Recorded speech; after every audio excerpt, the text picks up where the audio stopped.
ಓಂ ಶ್ರೀ ಮುಕ್ತಿನಾಗಾಯ ನಮಃ. ಕೆಲವು ಮಕ್ಕಳು ಎಷ್ಟು ಬೆಳೀತಾ ಬಂದ್ರೂ ಕೂಡ ರಾತ್ರಿ ಹಾಸಿಗೆಯಲ್ಲಿ ಮೂತ್ರ ವಿಸರ್ಜನೆ ಮಾಡ್ಕೊಳ್ತಾರೆ. ಬೆಡ್ ವೆಟ್ಟಿಂಗ್ ಅಂತ ಹೇಳ್ತೀವಲ್ಲ ಹಾಗೆ. ಕೆಲವು ಸಣ್ಣ ಮಕ್ಕಳೇನು, ಕೆಲವು ದೊಡ್ಡ ಮಕ್ಕಳು ಮಾಡ್ಕೋತಾರೆ. ತುಂಬ ಚಿಂತೆಗೀಡಾಗಿದ್ದೀರಾ ಅಲ್ವಾ? ಅದಕ್ಕೊಂದು ಸಣ್ಣ ಉಪಾಯವನ್ನು ಹೇಳೋಣ. ಏನು ಮಾಡಬೇಕು? ಇದಕ್ಕೇನು ಬೇಕು? ಒಂದು ಅರಿಶಿಣದ ಕೊಂಬು, ಒಂದು ಅರ್ಧ ಚಮಚ ಜೇನುತುಪ್ಪ ಅಷ್ಟೇ ಬೇಕಾಗಿರೋದು. ಸಾಣೆಕಲ್ ಮೇಲೆ ಒಂದು ಅರ್ಧ ಚಮಚದಷ್ಟು ಜೇನುತುಪ್ಪ ಹಾಕ್ಕೊಳ್ಳಿ. ಅರಿಶಿಣದ ಕೊಂಬನ್ನು ಚೆನ್ನಾಗಿ ತೇಯಬೇಕು.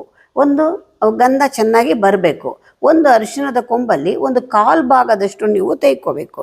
ಅದನ್ನು ನೆಕ್ಕಿಸ್ಬೇಕು. ಅಷ್ಟೇ ಮಾಡಬೇಕಾಗಿರೋದು. ಇದನ್ನು ಸೇವನೆ ಮಾಡ್ತಾ ಬಂದರೆ ಸತತವಾಗಿ ಕೆಲವು ದಿವಸ ಕೊಡ್ತಾ ಬನ್ನಿ. ರಾತ್ರಿಯಲ್ಲಿ ಮೂತ್ರ ವಿಸರ್ಜನೆ ಮಾಡುವ ಮಕ್ಕಳಿಗೆ ಇದರಿಂದ ಪರಿಣಾಮಕಾರಿಯಾಗಿ ಚಿಕಿತ್ಸೆ ಆಗತ್ತೆ. ಅಷ್ಟೇ ಅಲ್ಲ, ಅರಿಶಿಣದ ಕೊಂಬಿನಲ್ಲಿ ಮೂತ್ರಕ್ಕೆ ಸಂಬಂಧಪಟ್ಟಂತಹ ಸಮಸ್ಯೆ ಇದ್ದರೂ ಕೂಡ ನಿವಾರಣೆ ಮಾಡೋ ಶಕ್ತಿ ಇದೆ. ಹಾಗಾಗಿ ಮತ್ತು ಇದು ಯಾವುದೇ ರೀತಿ ಭಯ ಇಲ್ಲ. ಅರಿಶಿಣ ಅದ್ಭುತವಾದಂತಹ ಆ್ಯಂಟಿ ಆಕ್ಸಿಡೆಂಟು, ಆ್ಯಂಟಿಬಯೋಟಿಕ್ಕು, ಬೇಕಾದಷ್ಟು ಪ್ರಾಪರ್ಟೀಸ್ ಇದೆ ಅದರಲ್ಲಿ. ಪ್ರಯತ್ನ ಮಾಡಿ. ನಮಸ್ತೆ.